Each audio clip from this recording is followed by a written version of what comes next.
미국의 기독교학자이자 신약 성서 전문가로 데일 마틴이라는 분이 있습니다. 이분이 1954년생인데 실은 작년에 돌아가셨어요. 생전에는 예일 대학에서 신약 성서론을 강의했죠. 근데 예일 대에서는 그 학내 일부 강의들을 유튜브를 통해 공개를 하고 있거든요. 그 유명한 오픈 예일 코스입니다. 그 중에는 마틴 교수의 강의도 있어요. 흥미가 있는 분은 링크를 통해서 가서 보시길 바랍니다. 한글 자막은 없지만 영어 자막을 설정해서 볼 수 있어요. 어, 근데 한 번은 이분이 예일대 강의를 들어가면서 신약 성서에 관한 퀴즈를 낸 적이 있는데요. 실제로 신약 성서에 나오는 말과 나오지 않는 말을 구분하는 퀴즈였습니다.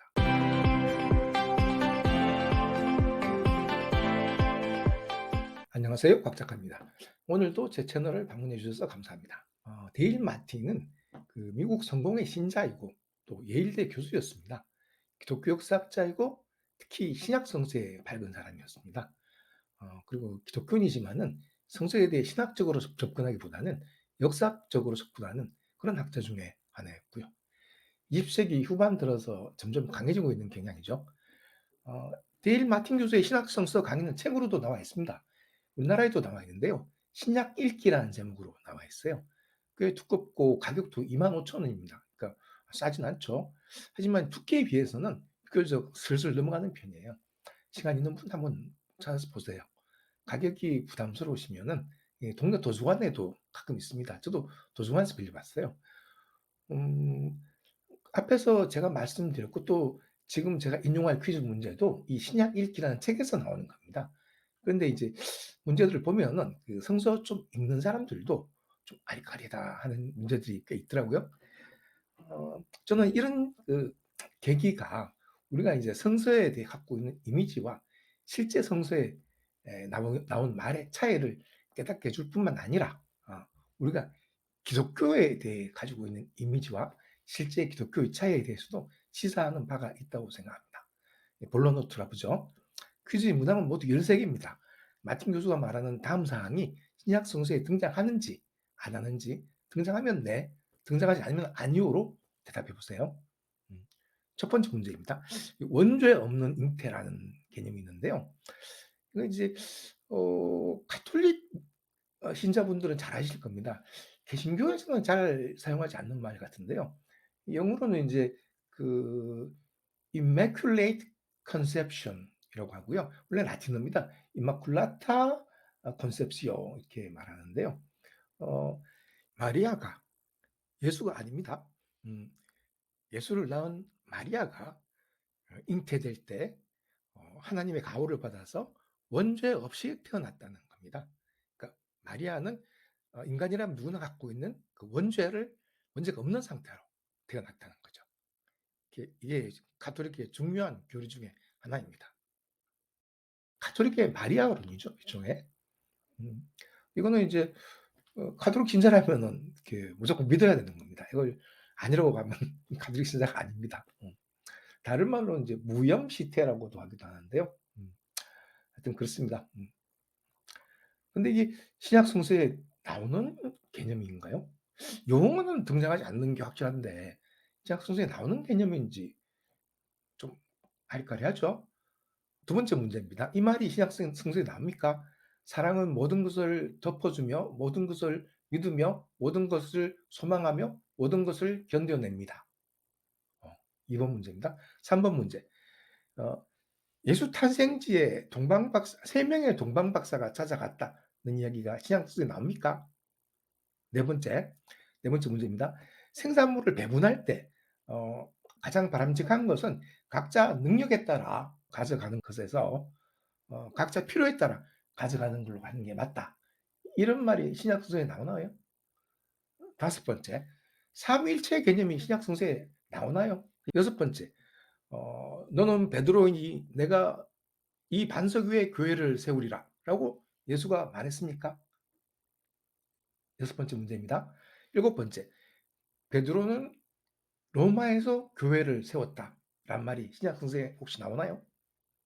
여덟 번째, 예수가 죽었다가 다시 부활해서 예루살렘에서 11명의 제자들 앞에 나타났지만은 갈릴리에는 나타나지 않았다. 이 말이 맞습니까? 맞으면 네, 아니면 아니오로 대답하세요. 아홉 번째, 예수는 죽었다가 다시 부활해서 갈릴리에서 11명의 제자들 앞에 나타났지만 예루살렘에서는 나타나지 않았다. 이 말이 맞습니까? 음. 그리고 열 번째 문제. 베드로는 십자가에 거꾸로 매달려 순교했다. 사실 베드로가 십자가에 거꾸로 매달려 순교한 이미지가 많아요, 사실은. 옛날부터 많은 화가들이 그걸 그렸어요. 근데 이게 신약 성경에 나옵니까? 11번째. 예수는 자기 제자가 되고 싶다면 부모와 아내를 비롯하여 가족을 미워해야 한다고 가르쳤다. 정말 그럴까요? 그리고 다음 문제, 12번째 문제입니다. 사탄과 그를 따르는 마귀들은 하나님께 반역한 타락한 전사들이다. 신약 성서에 나온다면 구약에 나올 것 같지 않습니까? 하여튼 뭐 신약 성서에 나오면 예, 안 나오면 아니오라고 대답해 주세요. 그리고 마지막 문제입니다. 13번째 문제. 예수는 어떠한 이유로도 이혼하지 말라고 가르쳤다. 이게 맞는 말입니까? 맞으면 네, 틀리면 아니오라고 대답해 주세요. 시청자분들 13문제에 대해 각각 네, 아니오로 대답하셨나요? 쉬운 문제도 있고 어려운 문제도 있을 겁니다. 그럼 지금부터 정답을 알아보죠. 첫 번째, 그 원죄 없는 잉태 개념은 그 가톨릭 교회 4대 마리아론 중에 하나인데, 근데 이제 19세기 와서 완전히 정립이 됐는데, 그전에 또 한참 전부터, 5세기쯤부터 이 마리아는 죄 없이 태어났다, 뭐 이런 주장하는 사람들이 많았어요. 유명한 그 아우구스틴, 성 아우구스틴도 마찬가지고, 하여튼 뭐, 그러나, 신약 성서에는 안 나옵니다. 신약 성서에는 그 마리아, 엄마가 마리아를 임신할 때 원죄 없이 잉태했다, 이런 말은 안 나옵니다. 따라서 이건 노입니다. 그 2번. 2번이 뭐였죠? 2번은 유명한 문장이죠. 고린도전서 13장에 나오는 문장이죠. 노래도 있잖아요. 고린도전서 13장 7절 사랑은 모든 것을 덮어주며 모든 것을 믿으며 모든 것을 소망하며 모든 것을 견뎌냅니다. 3번은 예수 탄생지에 3명의 동방박사가 찾아갔다.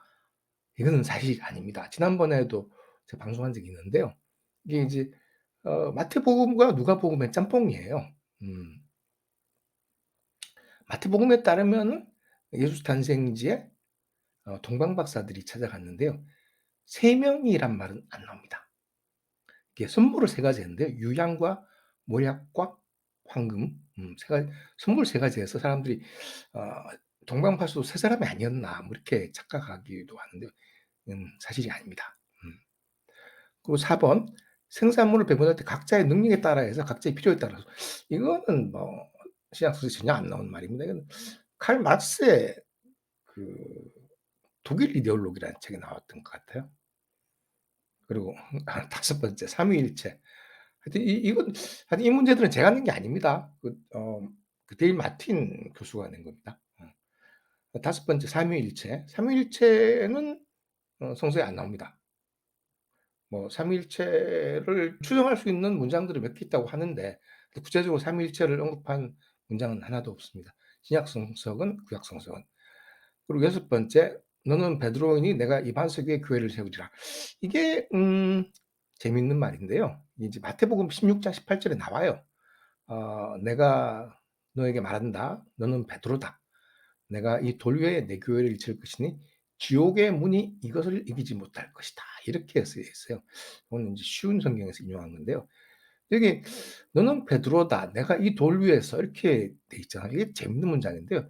이 그리스 원문을 보면은 이 페트로스, 베드로란 말이 돌이란 뜻입니다. 돌, 그리스어로. 페트로스가 돌입니다. 그러니까 그다음에 페트라란 말을 쓴대요, 예수가. 너는 페트로스인데 내가 페트라 위에다 교회를 지을 거다 이렇게 말을 하거든요. 그러니까 너는 네가 돌이니까 너란 돌 위에 교회를 지을 거다 이렇게 말을 해요. 7번. 베드로는 로마에서 교회를 세웠다. 아닙니다. 베드로는 로마에 교회를 세운 적이 없습니다. 신약 성서에 그런 말이 안 나와요. 8번째, 8번. 예수는 죽었다가 예루살렘에서 11명의 제자 앞에 나타났지만 갈릴리에는 나타나지 않았다. 이건 이제 8번과 9번을 같이 봐야 될 것 같은데 9번. 예수는 죽었다가 갈릴리에서 11명의 제자 앞에 나타났지만 예루살렘에 나타나지 않았다. 이 8 번과 9번 정답은 8 번과 9번 다 틀렸습니다. 어 예수는 죽었다가 예루살렘과 갈릴리에 두 번 다 나타났어요. 서로 다른 복음서에 등장하는 얘기인데요. 음. 어 누가복음에 보면은 제자들이 모여 있는데 그 사이에서 예수가 나타나요. 누가복음 24장 보면은 36 절에서 제자들이 이런 일들을 말하고 있을 때 예수님께서 제자들 가운데 나타났습니다. 근데 이 누가복음에는 갈릴리에 나타났다는 얘기는 없어요. 하지만 마태복음에 따르면은 예루살렘이 아니고 갈릴리에서만 11 명의 제자 앞에 나타났다고 합니다. 이게 좀 서로 말이 좀 다르죠. 그렇습니다. 그렇습니다. 그다음 문제는 10번 베드로는 십자가에 거꾸로 매달려 순교했다. 말씀 드렸다시피 이게 중세와 이제 근대까지 이 교회 전설 비슷한 거였습니다. 베드로는 나같이 미천한 놈이 어떻게 예수처럼 똑바로 이렇게 서서 십자가에 매달리겠냐 이러면서 일부러 거꾸로 매달릴 것을 자청했다는 말도 있고 뭐 진짜인지 모르겠지만 하여튼 베드로만큼은 이상하게 거꾸로 매달려서 죽었다고 그렇게 말을 합니다. 참고로 이 십자가형이라는 게 로마 시대 때 굉장히 지독한 형이거든요. 보통은 십자가에 매달아도 잘 안 죽거든요. 그래서 하루 이틀 지나면 힘이 빠져 죽는데 그래서 예수도 십자가에 못 박혀서 예수 좀 일찍 죽은 편이죠. 하루 내에 죽었다니까. 어 근데 이제 예수가 십자가에 못 박힌 후에 십자가형이 좀 나름 이렇게 명예로운 것이 돼 버리는 거죠. 어 그럼에도 불구하고 나중에 어 바울은 순교할 때 십자가형을 당하지 않습니다. 못합니다. 왜냐하면 로마 시민이었기 때문에. 로마법상 로마 시민은 십자가형을 할 수가 없어요. 십자가형은 굉장히 천한 사람들한테 하는 거기 때문에 로마 시민한테는 할 수가 없어요. 그래서 바울의 순교를 묘사한 그림들을 보면 바울은 이 참수형을 당하는 걸로 주로 나옵니다. 그리고 11번 예수는 자기 제자가 되고 싶다면 부모, 아내를 비롯해서 가족을 미워해야 된다고 가르쳤다. 놀랍게도 이건 사실입니다. 누가복음 14장 16절 누구든지 내게로 오면서 자신의 아버지, 어머니, 아내, 자녀, 형제 혹은 자매를 미워하지 않으면 그리고 더 나아가 자신의 목숨까지도 미워하지 않으면 내 제자가 될 수 없다. 이상하죠. 그렇습니다. 그리고 12번 사탄과 그를 따르는 마귀들은 하나님께 반영한 타락한 천사들이다. 이런 가정을 기반으로 요즘 뭐 드라마도 나오고 그러던데. 신약 성서에는 이런 말이 안 나오죠. 구약에 나오나요? 제가 알기로 안 나오거든요. 그래도 일종의 교회 전설 같습니다. 13번 예수는 어떠한 이유로도 이혼하지 말라고 가르쳤다. 이건 사실입니다. 어 거기 마가복음 10장에 보면 나오죠. 2절에 몇몇 바리새파 사람들이 예수님께 와서 예수님을 시험하려고 물었습니다. "사람이 아내와 이혼하는 게 옳습니까?" 그러니까 예수님께서 말씀하시기를 9절에 "하나님께서 하나로 만드신 거를 사람이 가르지 말라." 그렇게 대답하죠. 그리고 10 절에 보면 제자들이 또 집에 와서 이제 예수님한테 이혼에 대해 물어요. 그러니까 예수가 또 대답하기를 "자기 아내를 버리고 다른 여자와 결혼하는 것은 간음죄를 저지르는 것이다." 이렇게 말을 합니다. 이혼하지 말라는 거죠, 어떤 일이 있어도. 그러니까 우리가 통역과는 다른 문장들이 있거나 아니면 통역과는 있다고 생각하는 문장들이 없거나 그런 경우가 많습니다. 그래서 이 데일 마틴 교수는 이걸 보고 이제 평소에 기독교에 대해 생각하는 그런 통념과 선입관을 좀 버리고 예 좀 깨끗한 마음에서 이렇게 신약 성서에 접근하자 이런 어 의도로 이렇게 이 퀴즈를 학생들한테 낸 것 같은데요. 뭐 일리가 있습니다. 시간 있을 때 신약 성서를 처음부터 조근조근 한번 읽어보는 게 좋을 것 같습니다.